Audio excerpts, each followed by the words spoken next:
as the berries in June. Red the rose,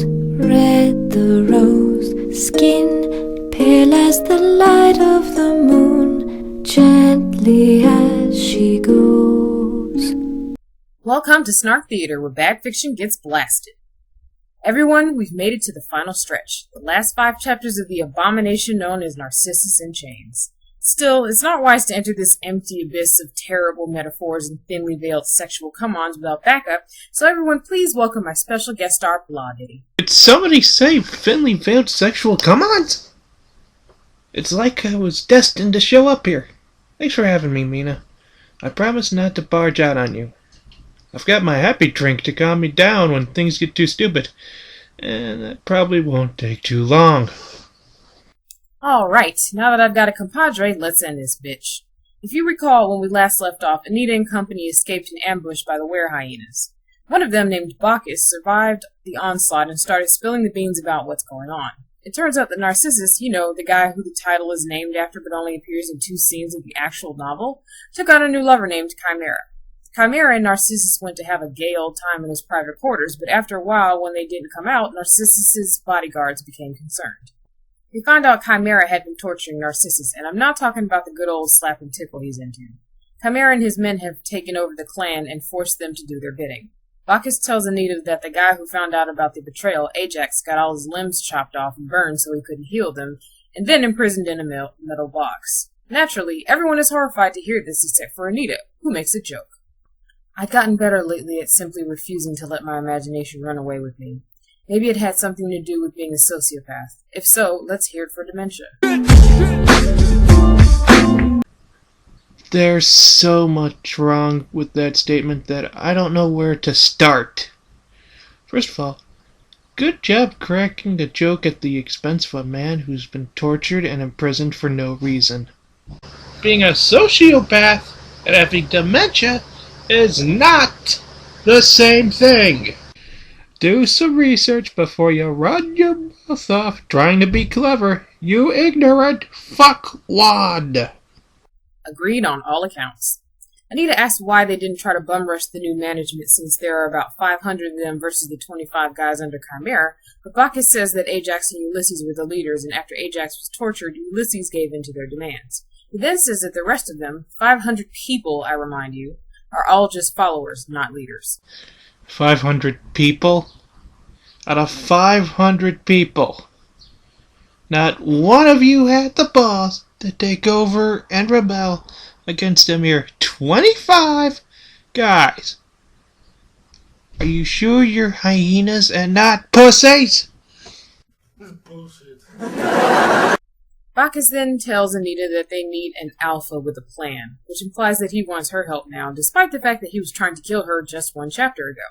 He explains that, surprise, surprise, Chimera wants Anita for his mate. Yes, ladies and gentlemen, we've got yet another man to add to the list of people who want Anita's vajayjay for their own. This guy is unfucking believable. Worse still, when Anita asks why he wants her after he tried to kill her twice, Bacchus merely says he's crazy. Yeah, that's the only explanation we get right now. At least this is believable. You gotta be insane to want a psychopathic bitch like Anita to be your mate. Amen. In Chapter 62, Anita and the gang head somewhere safe while Bobby Lee calls Raphael for help. Bacchus draws a map of the club to help Anita get acquainted with where things are if they choose to try and rescue Narcissus. The doorbell suddenly rings, and it's a werewolf named Zeke whom they had last seen at the club. Anita gets her guns and peeks out the window. Zeke holds up a picture of Micah chained to a wall covered in blood. Naturally, she gets this psycho-killer look on her face that worries Bobby Lee because he's not a moron. His hand dropped away slowly. Girl, the look in your eyes now scares me. Then don't look, I said, and don't call me girl. Don't call me babe. Is it sad that I'd rather be watching Barbed Wire than reading this? I mean, at least in there's visuals. And they're of breasts. No, I'm with you on that one, trust me. I knew there was a reason I liked you. Anyway, chapter 63 opens with Anita letting Zeke in, who is holding a picture of Cherry, and says she'll be killed if they shoot him. What he wants, and tells them he's been sent to collect her for Chimera. It's here that we're introduced to the concept of a panware, a lycanthrope who can take more than one form. Chimera thinks Anita might be one, so that sorta explains why he's so hot for her. I especially love how as soon as she hears about it, Anita says, "It's impossible!" Then Zeke tells her he's seen Chimera do it. And then she immediately accepts it. It's not like the bad guy could be lying or anything. You lie! You lie! Zeke tells them one of Micah's friends or lovers, honestly I forgot at this point, named Gina, is outside to deliver the other half of the message. She's also been tortured in attempts to prove that Chimera is being serious. I would like to take a moment to note that I hate the fact that Anita is almost never the one being tortured, only her friends and family. It's why some Anita Blake fans say she has a doom crotch. Anyone who associates with Anita is pretty much screwed because sooner or later, one of her many enemies will use them as leverage against her. And naturally, since she's a tried and true Mary Sue, she's the only one who can save them, so she almost never gets captured after jumping the shark. That's some top-notch writing there. Oh, but it gets better.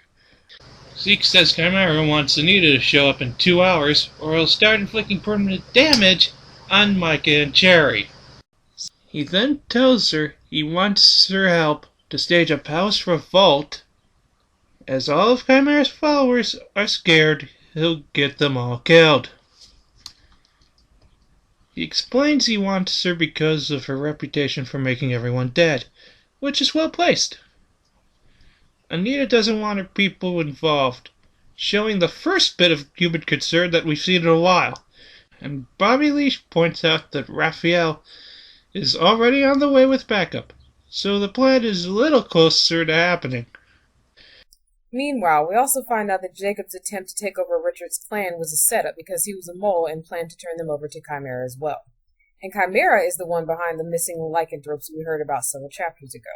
Micah was also supposed to take over the leopards and surrender them, but once he met Anita, he tried to get Chimera to change his mind. Once Anita beat Jacob, Chimera wanted her out of the picture. We should note here that not only did Micah rape Anita, he also lied to her and was going to hand her leopards over to an insane panware. Don't you just love the way he treats her? It's fucking endearing. They also tell us that Micah told Chimera Anita was a panware as a last-ditch effort to keep him from killing her, and took the punishment for refusing to turn her in. This is supposed to endear us to him, but it's a little too late. Plus, Gina's gushing over him makes him even more of a Gary Stew than usual. Honestly, I can't find myself caring about him being tortured. Me neither. He's still a poorly written character with lazy motivations, but I digress. We begin chapter 64 with more of that great humanity that Anita's known for.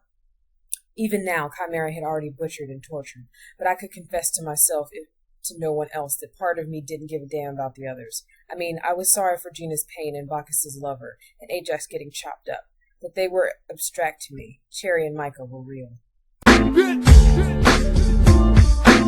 Oh my fucking god. Do you see why no one likes this twat waffle anymore? She's such a selfish bitch that Bella Swan looks like Mother Teresa in comparison. How fucking horrible of a person do you have to be to openly admit that you don't give a shit about people who have been tortured and were helpless to stop it from happening to their loved ones? How can you only care about things that happen directly to you and the people you care about? Whatever happened to compassion? I mean, how would she react to other tragedies she saw?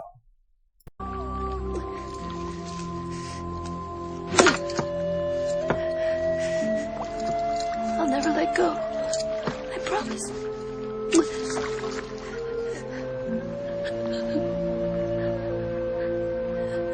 See you fuckers!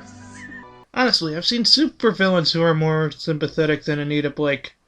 Darkseid looks like a Care Bear in comparison to how cold and thoughtless she is. Let's just get this crap over with so I never have to read it again. They go to the club, and Zeke leads Anita to see Chimera. He asks Anita to join her part with his, and she refuses. Then he pulls off his mask and reveals he's Orlando King, bounty hunter Anita had met at the RPIT squad. Dun dun dun! Captain Lammers? Nice read, Velma. Orlando exposits that after a werewolf attack, he decided to commit assisted suicide by going to an Amazonian weresnake tribe to take out as many of them as he could while they tried to kill him in return. However, it turns out he was way too strong and kept trying to get himself killed, but with each new encounter he contracted another type of lycanthropy. Logically, this makes us question why he wouldn't commit suicide by hanging himself or any of the other bajillion ways you can kill yourself, but I suppose the crazy part takes care of those issues. While he's talking, Anita figures out that he possibly has multiple personality disorder because Chimera talks a certain way and Orlando talks a completely different way. Great!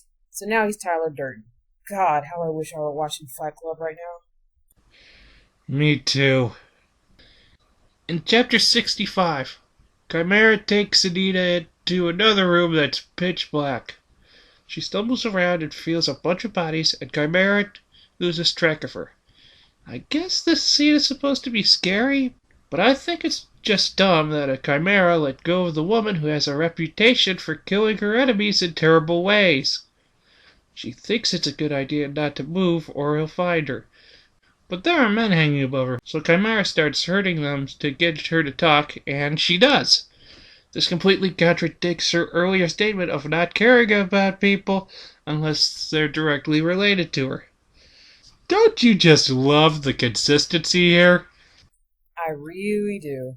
Finally, Chimera turns on the lights. Anita sees Cherry and Micah, who are both still alive but in very bad shape. Anita's backup has arrived in one of the other rooms, and Chimera gets wind of it, making him a very angry, psychotic murderer. He starts to attack her, and then the unthinkable happens. The ardor rises. No! No! No! No! No! No! No! No! No! No! No! No! No! No! No! No! No! I can't believe I'm saying this, but the ardor comes through Anita and freaks Chimera out because he doesn't know what it is, the lucky bastard. She starts stalking him like the big creeper she is until she finds out why it's happening. Bichard is in the building fighting off Chimera's men with the were-rats. She stumbles away and finally finds the racks full of weapons that Chimera had used to torture his victims. Great. Now she has a weapon. You only need one guess to figure out what happens next. Chimera attacks Cherry and Micah to draw Anita out while she stabs his servant, Abuda.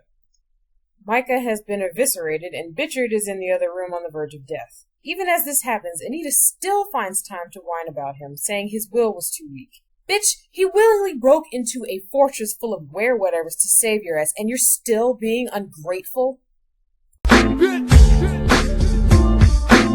Chimera catches up with Anita and is about to kill her when we get our final Deus Ex Machina. This makes me want to watch MSD3K, but I digress. Anita's powers flare up and she sucks all the power out of him to feed the dying Bichard and Micah. Don't ask me how this works. It isn't explained well, and you shouldn't worry your pretty little minds about it because it's just an ass pull. Pure and simple. The closest thing I can give you to an answer is that she gained some sort of obsidian butterfly's power in the previous novel. Again, why are we reading that instead? Because we're masochists. Oh, yeah, forgot about that. My safe word is Romania. After she drains all of Chimera's powers, he's pretty much a skeleton that is somehow still alive. And her backup comes in. Naturally, Bichard is horrified at what she's done, just so Anita can feel proud of herself for making a sacrifice and being better than him, because she can do what is necessary to save people. He refuses to heal himself by shifting, and she gets one last chance to call him a stupid jerkass in her head before she leaves, despite the fact that he came here to save her sorry ass. In the epilogue, we find out that Bitcher decided to make Anita his bulwark. Once again, after being scratched by multiple lycanthropes, Anita does not turn into a were anything. Good thing she has all that plot armor on. Micah and Anita are now dating. All the bad snake guys are dead, the remaining missing lycanthropes were found, and Belmort is planning a visit for the upcoming novel. At last, my dear friends, it's over. We have finished Narcissus in Chains. What do I think of it? Honestly, there isn't enough paper in the world for me to describe how wretched an experience Narcissus in Chains is to read. It is without a doubt one of the worst novels of all time, to say nothing of the worst urban fantasy novel of all time. The language is laughably inept, the characters are either thin or unlikable with little variation in between, the plot is barely present, the action scenes are pointless and poorly written, and our main character makes me ashamed to have a vagina. I cannot think of another female protagonist who is written so poorly besides the infamous Bella Swan. But even Bella can be forgiven for some of her ignorance because she's a stupid teenager. Anita Blake is a grown-ass woman, and yet she thinks it's perfectly fine to be a cunt day in and day out. She never learns anything. She's never held accountable for her selfish actions. She pretends to regret things but really doesn't. She just wants to please herself by acting like she has a guilt complex. There are plenty of other characters in this universe who deserve our sympathy, and yet Anita is written to be our main hero. Anita Blake is the definition of a designated hero, a character whom we are told should be the protagonist, but in fact is just as bad or worse than the villain. In conclusion, I have only one thing to say to Laura L. Kill Hamilton. Take it away, Nostalgia Critic.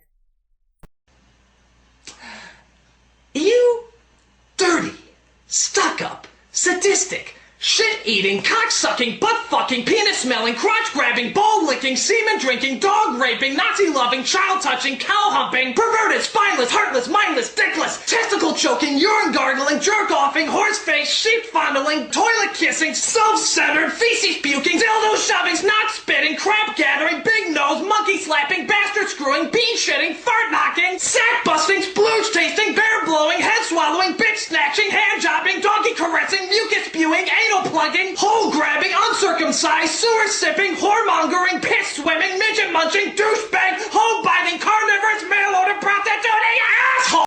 La, thank you for helping me close out this horrific novel. I couldn't have done it without you. It was nothing. Say, why don't we just kick back and share a bucket of brain bleach, maybe some nachos, until next season? Sounds like a plan. We'll see you next time for Season 2 of Snark Theater.